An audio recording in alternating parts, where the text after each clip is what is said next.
Good morning students. आज हम देखेंगे कि एक प्रतिनिधित्वपूर्ण निदर्शन की आवश्यक विशेषताएं क्या हैं।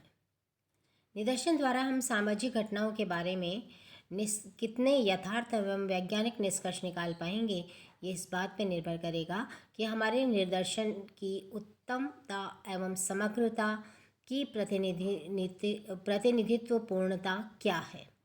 यानी हम अध्ययन की सफलता के लिए ये आवश्यक है कि हमारे निदर्शन में कुछ निम्नलिखित विशेषताएं होनी चाहिए। जैसे पहली बात, समग्र का प्रतिनिधित्व, यानी एक श्रेष्ठ निदर्शन वह होगा जो कि समग्र का प्रतिनिधित्व करता होगा।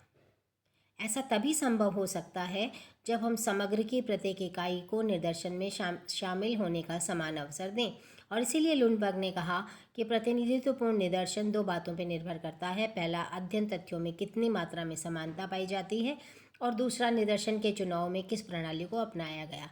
अतः श्रेष्ठ निदर्शन प्राप्त करने के लिए यह आवश्यक है कि समग्र की इकाइयों में एकरूपता लाई जाए और निदर्शन का इस प्रकार चयन किया जाए कि प्रत्येक इकाई को निदर्शन में चुने जाने की स्वतंत्रता एवं समान अवसर प्राप्त हों। नंबर 2 बात, पर्याप्त आकार। श्रेष्ठ निदर्शन के लिए यह आवश्यक है कि निदर्शन की इकाइयों की संख्या पर्याप्त हो। निदर्शन में जितनी अधिक इकाइयाँ होंगी, परिणामों में उतनी ही अधिक परिशुद्धता बनी रहेगी। हालांकि हमेशा ही यह आवश्यक नहीं होता कि निदर्शन का आकार निदर्शन के प्रतिनिधित्वपूर्ण होने की गारंटी देता हो। फिर भी यदि हमें 10,000 छात्रों का अध्ययन करना हो और उनमें से केवल 10 छात्रों को ही हमें प्रतिनिधि के रूप में चुनना हो, तो यह अपेक्षा नहीं की जा सकती कि वे सभी छात्रों की विशेषताओं का उचित प्रतिनिधित्व करेंगे। निदर्शन का आकार ही नहीं, वरन उसके चुनाव का तरीका भी उपयुक्त होना चाहिए।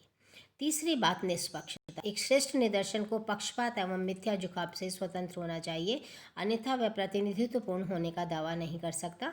निदर्शन का चुनाव करते समय इस बात का ध्यान रहना चाहिए कि अनुसंधानकर्ता की रुचि, स्वार्थ, सुविधा एवं स्वेच्छा पर आधारित न हो, और न ही उसमें पूर्व धारणा या पूर्वग्रह या अनुसंधानकर्ता की असावधानी का कोई प्रभाव हो।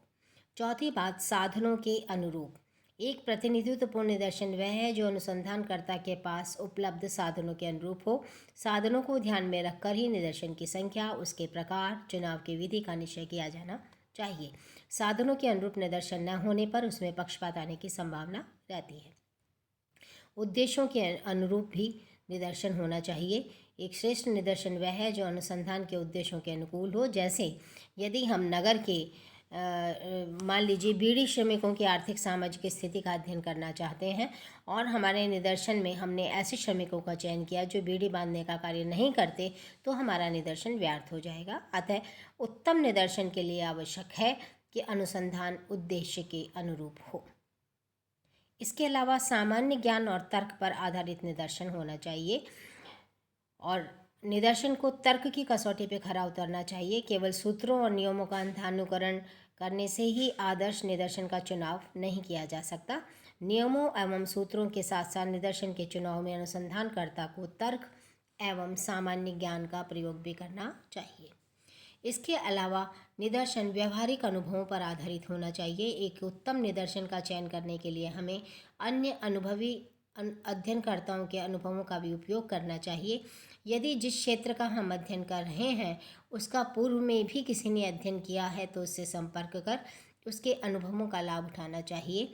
इसी प्रकार से इसी प्रकृति के यदि कोई अन्य अनुसंधान किए गए हों, तो उनके प्रतिवेदनों एवं निदर्शन आधारों का लाभ भी उठाया जा सकता है।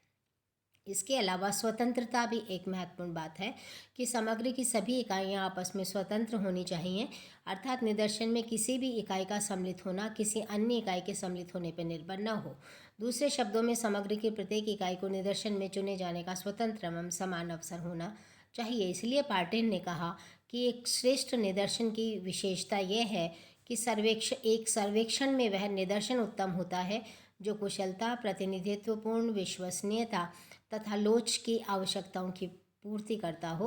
अनावश्यक व्यय बचाने की दृष्टि से निदर्शन को पर्याप्त छोटा होना चाहिए तथा त्रुटि को दूर करने के लिए इसमें पर्याप्त बड़ा भी होना चाहिए। तो एक प्रतिनिधित्वपूर्ण निदर्शन के लिए ज़रूरी है कि हम इन सभी बातों का ध्यान रखें। अब प्रश्न उठता है कि निदर्शन चुनाव प्रणाली क्या होगी, प्रोसीजर ऑफ सैंपल सिलेक्शन। तो निदर्शन का चुनाव भी उत्तम निदर्शन की एक तकनीक प्रक्रिया के माध्यम से होना चाहिए, जिसमें हमें ये ध्यान रखना चाहिए कि एक समग्र का निर्धारण हम कैसे करेंगे। जिस समूह क्षेत्र से निदर्शन का चुनाव किया जाता है उसे हम समग्र कहते हैं। निदर्शन निकालने का जो सर्वप्रथम चरण है उसमें समग्र को तय करना होता है। समग्र दो प्रकार के होते हैं, एक निश्चित या जिसे हम परिभाषित कह सकते हैं, और एक अनिश्चित। निश्चित समग्र की इकाइयों की संख्या गांव, नगर की जनसंख्या, भौगोलिक सीमा कुछ भी हो सकती है। जैसे हम यदि एक महाविद्यालय के छात्रों की संख्या एवं गांव तथा नगर की जनसंख्या और भौगोलिक सीमा निश्चित होती है, ऐसे समग्र में इकाइयों को हम निश्चित रूप से जान सकते हैं। लेकिन कई बार समग्र की इकाइयाँ अनिश्चित होती हैं, ऐसे समग्र में इकाइयों को हम निश्चित रूप से जान सकते हैं। लेकिन कई बार समग्र की इकाइयाँ अनिश्चित होती हैं। जैसे हम उदाहरण के लिए किसी एक पर्टिकुलर ब्रांड का साबुन का प्रयोग करने वाले एवं सरिता नामक पत्रिका के पाठकों की संख्या अनिश्चित है। तो अनिश्चित समग्र की भौगोलिक सीमा भी नहीं होती है। ऐसे समग्र की अनिश्चितता का कारण इसकी निरंतर परिवर्तनशीलता है। अतः निदर्शन के चुनाव से पूर्व हमें समग्र को निर्धारित कर लेना चाहिए। हमारा समग्र कोई भी भौगोलिक गांव, इकाई, नगर, संस्था, समुदाय या सामाजिक घटना हो सकता है। तो सबसे पहली और महत्वपूर्ण बात कि हमें समग्र का निर्धारण कर लेना चाहिए।